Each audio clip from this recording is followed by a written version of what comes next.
Maginhawang araw sa ating mga government employees. Ako si Vic Veloso, ang President at General Manager ng GSIS. Alam niyo ba, ang GSIS ay nag-o-offer ng 5 retirement programs para sa ating mga retiring members. Ito ay depende sa kanilang edad at length of service.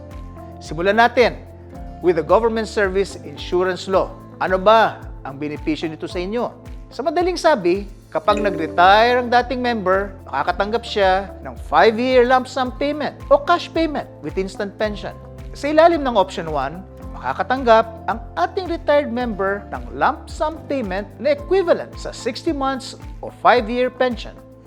Ang basic old age pension ay matatanggap lamang pagkatapos ng 5-year guarantee period. Under Option 2 naman, makakatanggap ng cash payment na equivalent sa 18-month basic monthly pension at makukuha din ang immediate basic monthly pension from the date of retirement. Narito ang eligibility criteria para ma-avail ang retirement program na ito. Our retiring member must have rendered at least 15 years of service and must be at least 60 years old upon retirement. Must not be a permanent total disability pensioner.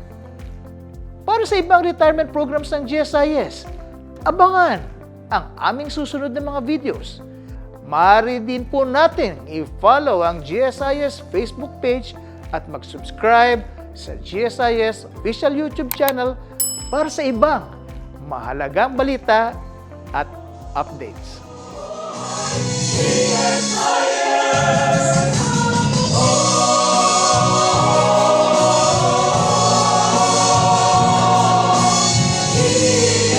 Sama tayong babangon muli.